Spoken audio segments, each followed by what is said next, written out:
আমি কি আপনাদেরকে এমন কিছু শিখাবো না যেটা জানা বোঝা আদর্শ এমনকি দরকারি, যেমন দরকারি এমার্জেন্সি ভাবে জানতে হবে যদি ছোট থেকে বড় গাড়ি চালানোর ইচ্ছা থাকে। তো আর কথা নয়, দেখতে থাকুন। আমাকে এক ভাই কমেন্ট করেছিলেন এমন যে গাড়ির পাশে আরেকটা গাড়ি যখন থাকে তখন এর পাশ থেকে গাড়ি বের করার সময় উনি কাটিং করেছে, ওনার গাড়ি আরেক গাড়িতে বাইজে গেছে, হঠাৎ গাড়ির পাশা লেগে গেছে। উনি চাচ্ছে যে এটা কেন হয়, নতুনদের এরকম ভুল হয়ে থাকে, এটা কিভাবে ভুল হয় আর কি করলে ভুল হবে না, কিভাবে সঠিকভাবে চালাতে পারবেন আমি আপনাদেরকে একবারে সঠিকভাবে বলে দিচ্ছি, শিখিয়ে দিচ্ছি। এই ভিডিওটা দেখতে থাকুন আর শিখে নিন গুরুত্বপূর্ণ, বেশ গুরুত্বপূর্ণ কিছু কাজ। দেখুন, আপনি যখন গাড়ি পার্কিং করে রাখবেন, অনেক সময় দেখা যায় আপনার গাড়ির সাথে এরকম আরেকটা গাড়ি থাকে।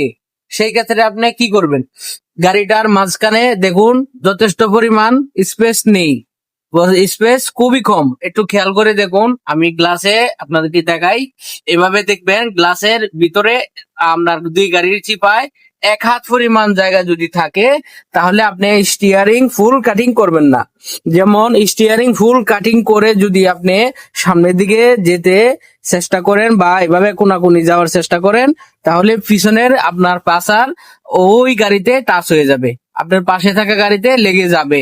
তো আপনার কি করণীয়, কি করবেন আপনি, আপনি করবেন এই গাড়িটা ধরেন আপনি চালাচ্ছেন, শিক্ষণীয় অবস্থায় ধরেন আপনি চালাচ্ছেন, সেক্ষেত্রে আপনি এই গাড়িটা স্টিয়ারিং হাফ কাটিং করবেন, অর্থাৎ 2 রাউন্ড ঘুরাবেন, ঘুরিয়ে আস্তে আস্তে করে সামনে দিবেন, মানে সোজা দিকে যাবেন, সামনে দিবেন, দিয়ে আস্তে আস্তে করে 2 রাউন্ড কাটবেন আর দেখবেন আপনার পিছনে ওই জায়গায় টাচ হচ্ছে কিনা। যদি টাচ হয়ে যায় তাহলে উল্টা দিকে আবার কাটবেন, অর্থাৎ বাম দিকে কাটবেন। 2 রাউন্ড ঘুরাইছিলেন, 1 রাউন্ড আবার আগের জায়গায় নিয়ে আসবেন, সোজা করবেন, তাহলে দেখবেন আপনার পিছনে টাচ হওয়ার সম্ভাবনা নাই।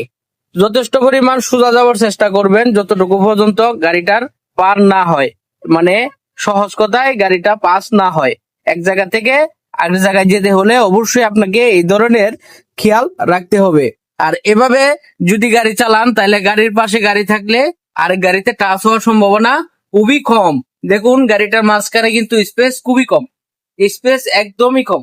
কেননা আপনারা আশা করি দেখতেছেন, আমি আপনাদেরকে দেখানোর সাথে ভিডিওটা সুন্দর করে দেখানোর চেষ্টা করেছি। কিন্তু আমি কি করব, এখন সোজা যাব, কেননা সোজা যাব, আমার সামনে যদি জায়গা না থাকে, আমি আগে বলেছিলাম 1 রাউন্ড বা 2 রাউন্ড বা 1.5 রাউন্ড এরকম স্টিয়ারিং ঘুরাবেন, আস্তে করে আগে যাবেন আর খেয়াল রাখবেন যেন টাচ না হয়ে যায়।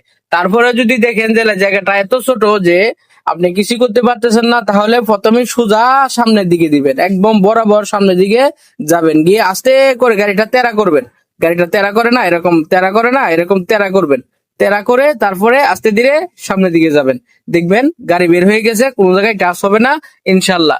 ভালো কিছু শিখতে পারলে অবশ্যই কমেন্ট বক্সে লিখবেন আর সব সময় আমার পাশে থাকবেন।